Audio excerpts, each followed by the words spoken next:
Hi, I'm Susan Russell. Welcome to IntegriTV. Over the next 10 days, we'll be offering what we hope will be a unique perspective on General Convention 2009, an inside look at what's going on here in Anaheim. Our objective is to provide you with interviews and insights into Integrity's unique presence here, our 30th year at a General Convention of the Episcopal Church, as we come together once again to work for the full inclusion of all the baptized in all the sacraments. Each day, our interviews will include bishops, deputies, volunteers, visitors to convention, and always a visit with one of our integrity pioneers, those brave, courageous, faithful folks who have brought us thus far on the way toward the full inclusion of all the baptized in all the sacraments. We hope you'll find these segments valuable, informative, and even entertaining as we walk together through these 10 days of General Convention. So let's get started. We're calling our first segment At General Convention, and it's a look at how Integrity is getting its name out in front of thousands of volunteers, bishops, deputies, and participants here in Anaheim at the Anaheim Convention Center.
Our On the Street segment is our up-close and personal look at the vernacular of General Convention.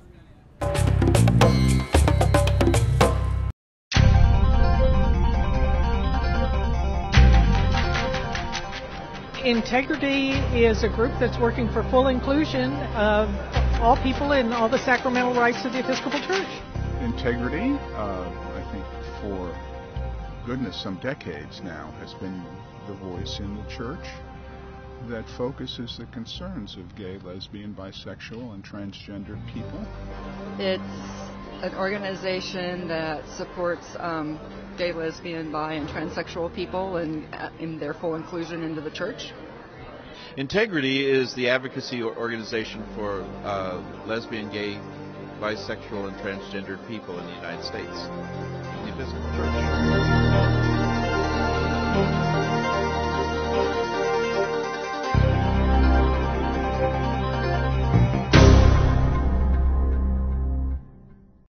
Dr. Louis Crew has sometimes been called the father of integrity, and that's how he recalls it.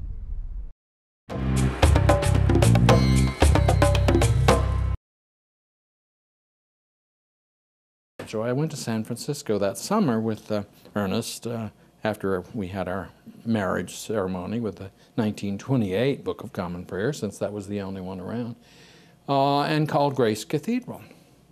My husband and I are from Middle Georgia as a racially integrated couple, and we want to meet other gay Episcopalians.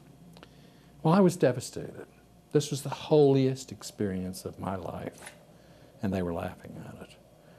I mean, I may be wrong about a whole lot of things, but there was nothing right about that. So I made an appointment with Peter Haynes, the chaplain at Berkeley, where I was doing this postdoctoral summer. So he said, "What are you going to do about it?" That was his most important moment in the time. I said, "I'm going to start an organization." He said, "Well, really?" I said, "Yes, and I'm going to call it Integrity, because that's what the church has violated and has encouraged me to violate." Join us tomorrow as we continue Louis' story. Join us this Friday, July 10th, for our Eucharistic celebration of historic firsts. New Hampshire Bishop Gene Robinson will celebrate, and retired suffragan of Massachusetts Barbara Harris will preach. Music will be provided by the combined choirs of All Saints Church in Pasadena. This will be one of the largest Integrity events ever produced for General Convention. Our reception starts at 6 p.m. and the Eucharist will begin at 7:30 in the Pacific Ballroom on the second floor of the Hilton Hotel, adjacent to the Convention Center. We've made plenty of room for everyone, so we truly hope and pray that you will be there to share this historic event with us. Finally, our close-up segment. Anaheim is often called the happiest place on earth, and it was certainly true when IntegriTV found the Bishop of New Hampshire, Gene Robinson.